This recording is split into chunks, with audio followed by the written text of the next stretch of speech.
Friends, स्वागत है आपका YouTube channel learn and share with Sharma पर। आज हम पास्ट इंडेफिनिट टेंस को सीखेंगे। पहले इसकी कुछ वीडियो आप देख चुके हैं। अगर आपने पहली वीडियो नहीं देखी है तो पहले उन्हें देखें। जैसे पॉजिटिव सेंटेंस कैसे बनते हैं, यानी सकारात्मक वाक्य, नेगेटिव कैसे बनते हैं, नकारात्मक वाक्य, नेवर का प्रयोग हम कब करते हैं, नेवर के साथ कौन सी फॉर्म यूज करते हैं, इंटेरोगेटिव जिनमें यस या नो टाइप होते हैं, और WH टाइप। आज इस वीडियो में हम सीखेंगे इंटेरोगेटिव सेंटेंस, लेकिन उनमें जो नहीं का प्रयोग किया जाता है।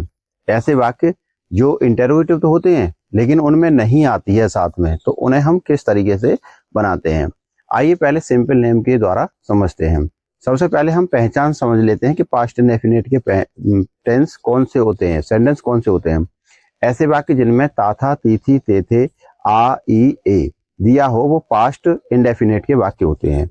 जिनमें क्वेश्चन वर्ड आ रहे हो, अगर आप क्वेश्चन वर्ड नहीं जानते हैं कौन कौन से होते हैं तो क्वेश्चन वर्ड वाली वीडियो को देख सकते हैं, जिससे आपको पता चल जाएगा कि 11 क्वेश्चन वर्ड होते हैं और वो कौन कौन से हैं और किस तरीके से हम यूज करते हैं। तो यहाँ पर हम देखेंगे कि अगर कोई भी प्रश्नवाचक वाक्य है और उसमें नहीं दिया है, पास्ट इंडेफिनिट का है, तो आपको कर्ता के बाद में नॉट का प्रयोग करना है। सबसे पहले आपको प्रारूप समझते हैं। सबसे पहले आपको प्रश्नवाचक शब्द यानी क्वेश्चन वर्ड का प्रयोग करना है, इसके बाद डिड का प्रयोग करना है, फिर सब्जेक्ट यानी कर्ता का प्रयोग करना है, फिर नॉट का, फिर क्रिया यानी वर्ब का प्रयोग करना है। फिर इसके बाद ETC यानी अन्य जो भी कुछ बचता है उसकी मीनिंग लगाएंगे हम। इसके बाद क्वेश्चन मार्क का प्रयोग करेंगे। तो इस प्रारूप में हम सेंटेंसों को बनाएंगे। आइए कुछ सेंटेंस ऐसे भी होते हैं जो इस प्रारूप से अलग होते हैं। वीडियो को लास्ट तक देखें तो मैं आपको उसमें बताऊंगा कि डिड नॉट एक साथ यूज करते हैं, कहां पर करते हैं। आइए पहले इसी प्रारूप के कुछ सेंटेंसों को एग्जाम्पलों के थ्रू समझते हैं। जैसे सेंटेंस लिखा है कि कल तुम कहां नहीं गए।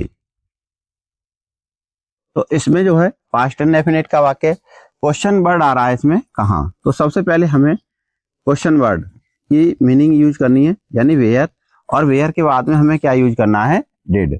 चाहे सब्जेक्ट सिंगुलर हो या प्लूरल हो, सब में हमें डिड का ही प्रयोग करना है। इसके बाद में हमें सब्जेक्ट यानी तुम की स्पेलिंग लगाएंगे यू।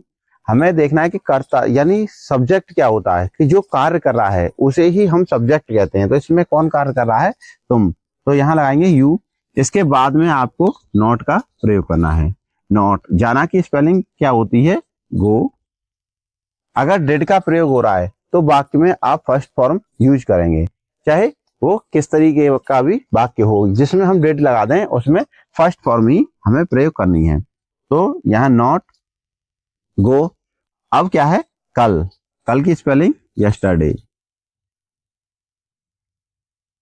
इस तरीके से हम सेंटेंस को बनाएंगे।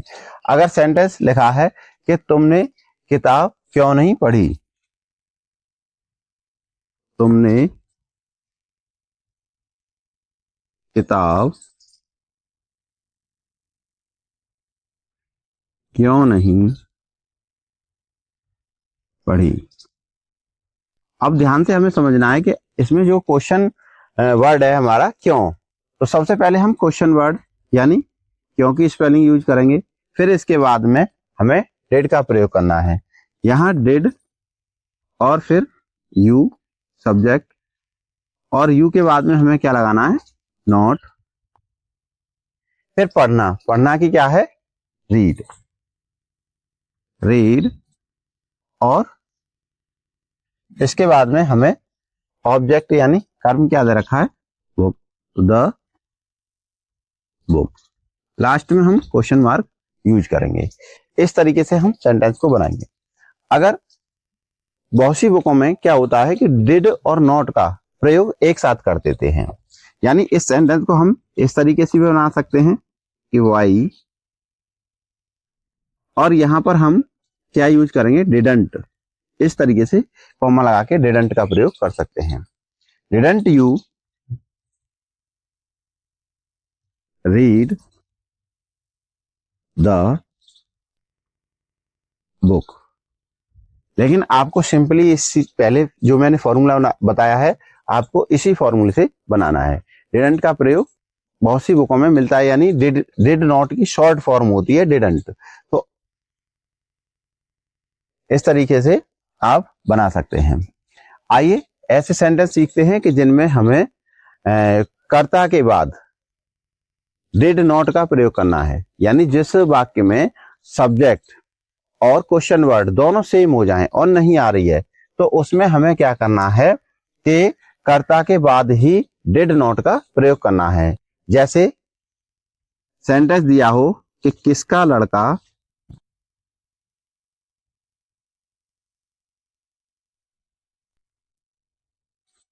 मैच नहीं खेला। यहां पर जो किसका लड़का है, यानी किसका किसकी, इसके बाद में जो नाउन दे रखा होता है उसकी स्पेलिंग यूज करेंगे। तो किसका लड़का, हुज बॉय, नहीं हुज बॉय, और इसके बाद में जब हमारा सब्जेक्ट इसके साथ ही प्रयोग हुआ तो हमें क्या लगाना है, डिड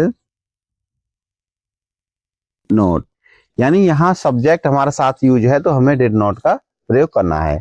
फिर क्रिया की फर्स्ट फॉर्म, खेलना की प्ले, और अब हमारा ऑब्जेक्ट, ऑब्जेक्ट क्या है, द मैच, लास्ट में क्वेश्चन मार्क। इस तरीके से हम सेंटेंस को बनाएंगे। अगर सेंटेंस दिया है कि कितने लड़के स्कूल नहीं गए, कितने लड़के स्कूल नहीं गए, तब हमें इसमें question word how many boys, अब यहां सब्जेक्ट और क्वेश्चन वर्ड दोनों यूज हो गए तो हमें यहां क्या लगाना है, डिड नॉट, जाना की फर्स्ट फॉर्म गो, कहां गए, स्कूल, टू स्कूल, लास्ट में क्वेश्चन मार्क। अगर सेंटेंस दिया हो कि मोहन ने कितना दूध नहीं पिया, मोहन ने कितना दूध नहीं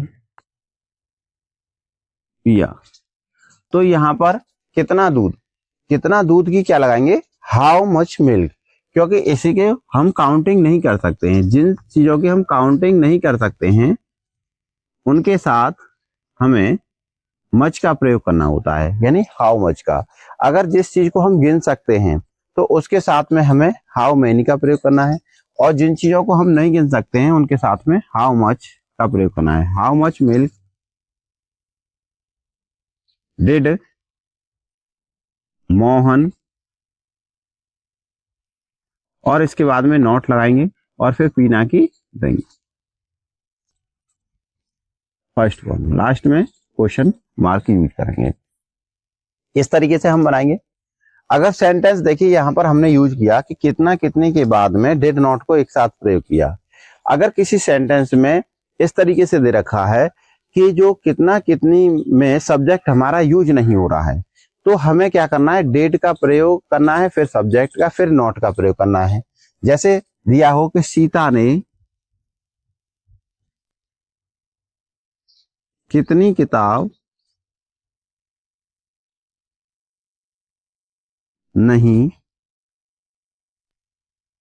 पढ़ी, तो यहां पर यहां सीता ने कितनी, कितने शब्द रह गया है, कितनी किताब नहीं पढ़ी, तो हम यानी कितनी किताब, हाउ मेनी बुक्स, यहां पर किताबें भी लिखा हो सकता है, सीता ने कितनी किताबें नहीं पढ़ी, इस तरीके से भी हम लिख सकते हैं। तो हाउ मेनी बुक्स, इसके बाद में हमें डिड का प्रयोग करना है, क्योंकि यहां सब्जेक्ट सीता है तो फिर इसके बाद सब्जेक्ट सीता लगाएंगे और इसके बाद में हमें नॉट का प्रयोग करना है। ध्यान से देखिए कि हमने यहाँ डेड और नॉट को दोनों को अलग अलग प्रयोग किया है, यहाँ पर डेड और नॉट को एक साथ प्रयोग किया है। केवल दोनों में यही डिफरेंस होता है कि अगर सब्जेक्ट और क्वेश्चन वर्ड दोनों एक साथ यूज हो रहे हैं तो एक साथ यूज करना है हमें डेड नॉट को। अगर सब्जेक्ट हमारा बाद में प्रयोग कर रहे हैं तो सब्जेक्ट के बाद नॉट लगाना है। फिर इसके बाद पढ़ना की स्पेलिंग रीड। आइए कुछ और एग्जाम्पल समझते हैं। जैसे सेंटेंस दिया हो कि सुमित ने किसकी साइकिल खरीदी। सुमित ने किसकी साइकिल